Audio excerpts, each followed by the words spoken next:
Good morning, Illumineers, and welcome back to my channel. It is LCP, and we are back again trying to take down the Supreme Sorcerer of Lorcana, Jafar himself. I have made no edits to the deck still, so we are still on Extreme, which means that he starts with Ink Mote in play, and all of his locations gain Evasive and an extra lore. Prize pack still sealed, and here we go. Wish me luck, everybody.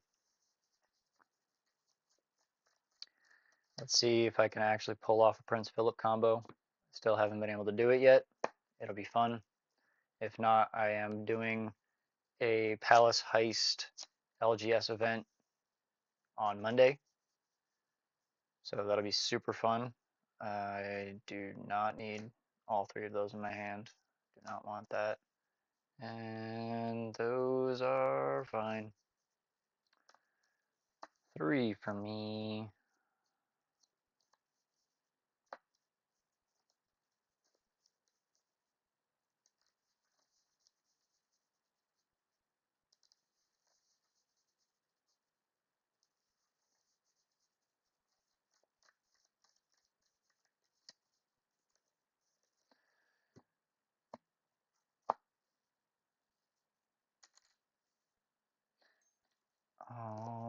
Alrighty. Oh, let's see if we can do it.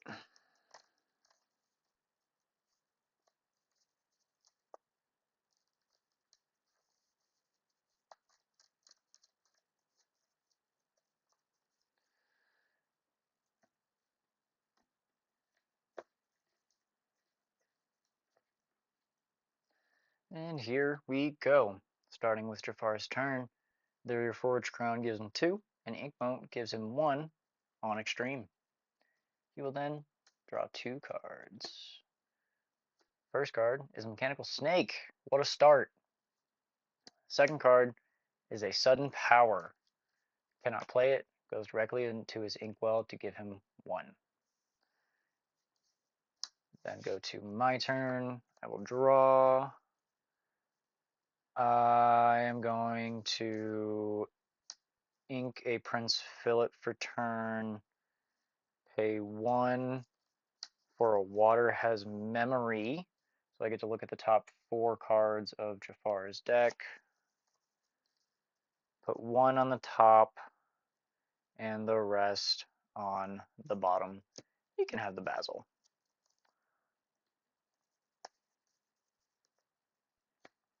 And that will be my turn. Passing over to Jafar, he will ready. He sets, he gains 2 from the Forged Crown, 1 from the Ink Mote. He will crack the Mechanical Snake to gain another 2 lore, and then he will draw 2 cards. First card is a 6-cost Cataclysmic Cyclone, which he cannot play, so it goes directly into his Inkwell. And then lo and behold, the card that we put on top, which is the 1-cost Basil. Passing back to my turn, I will ready, I will draw.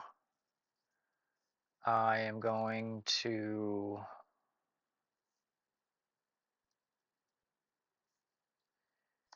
ink a Tipo, pay 1 for a Cursed Merfolk, pay another 1 for a Water has Memory. So we can look at the next top 4 and do the same thing over again. Okay, I do not want him to have the Treasure Guardian. I do not want him to have the Crystal Gate. And either one of these is essentially going to be ink.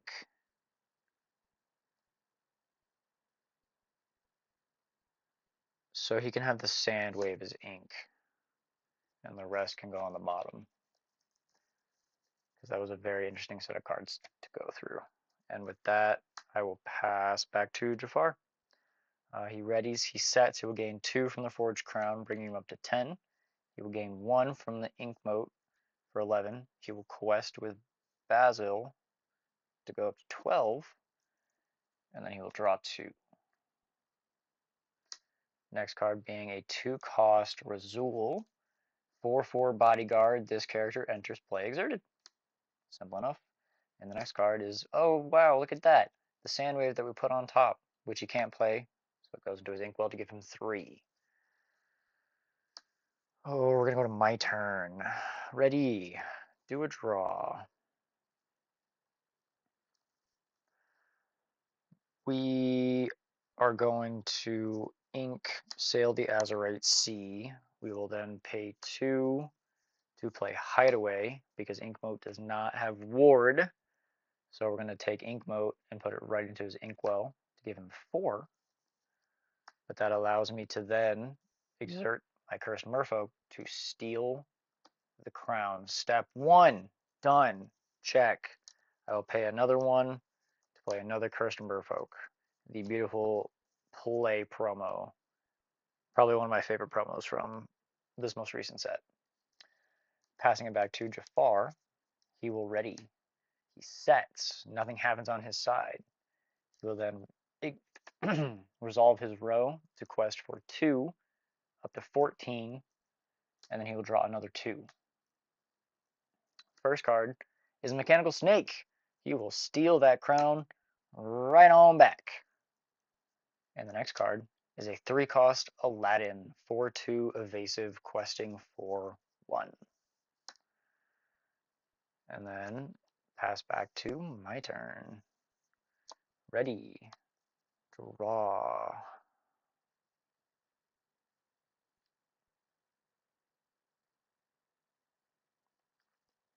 Well, we're just going to hold that hand. We will use 1 Cursed Merfolk to steal the crown. And then we will use another Cursed Merfolk to quest for 2. To get on the board for 2. And then we're going to pass it back to Jafar. He will ready his row. Set. Nothing happens. He will start by cracking the Mechanical Snake, gain 2 lore up to 16, and then questing for 3 up to 19, just off of the extra draw. So he still only draws 2. First card is a 2-cost Royal Armory, 6 willpower, resist 1, evasive, 2 lore location. And the next card is a 6-cost Giant Hourglass. Cannot play it. Goes right into his inkwell for 5. And it'll come to my turn. Ready everything. I will set. I will gain 2 lore from the crown. Up to 4. Draw for turn. Play Flynn Rider. Boost Flynn Rider. Quest for 4 up to 8, as it's kind of now a bit of a race, and then pass it back to Jafar. He will ready, set. He will gain 2 lore off of his location, resolve his row, gain another 3 lore up to 24, and now he will draw 3 cards.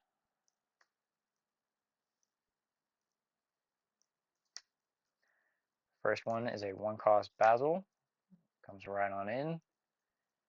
Next one is a 6-cost Clockwork Sawblades. So thankful that he cannot play this because he only has 5 ink, but now he has 6, which is getting to a bit of some scary numbers. And the next is, oh, we are just cutting it so close, ladies and gentlemen. Oh my gosh, 6 ink, cannot play it. Brings him up to that magical number 7 ink on his side, but that's okay. We're gonna come back to my side. We're gonna ready. We're gonna set. We're gonna gain 2 lore from the Forged Crown. Draw for turn. Well, the fates say it. The fates just say it, ladies and gentlemen. I'm going to start by questing for 6 with my glimmers, bringing me up to 16. which could be a very, very magical hand depending on what happens. But I am going to then play Ink Geyser. I only have 3 ink in my inkwell, so it's a perfect time for me to play this because Jafar has 7. So now, depending on how this goes, it could be really, really good or really, really bad, and we're going to figure it out. But that's the whole point of this deck, and I love it. I love it so much. So he's going to keep those 3, and these 4 go back to his hand. And I'm going to choose not to ink and pass it back to Jafar. So he's going to ready.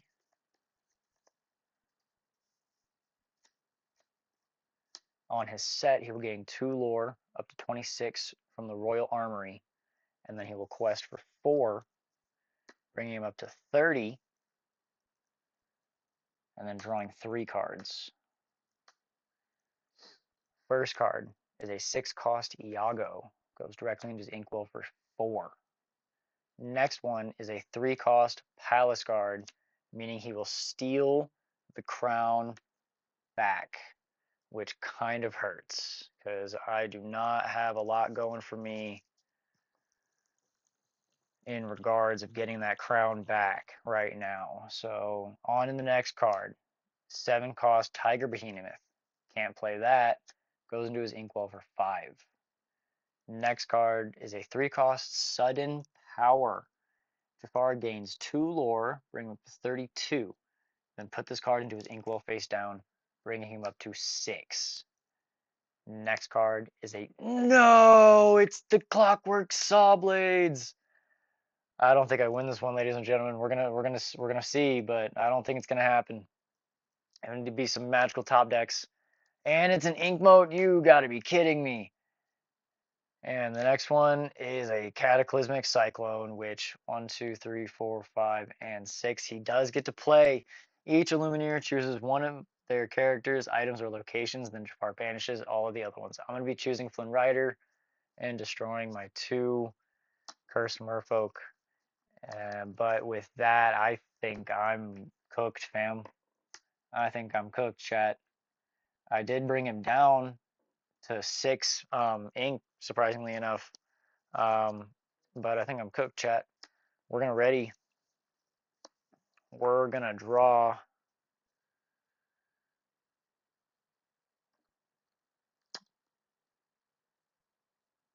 I don't think it matters because I would just play a Quack Faster, Quest for 2 up to 18 because I can.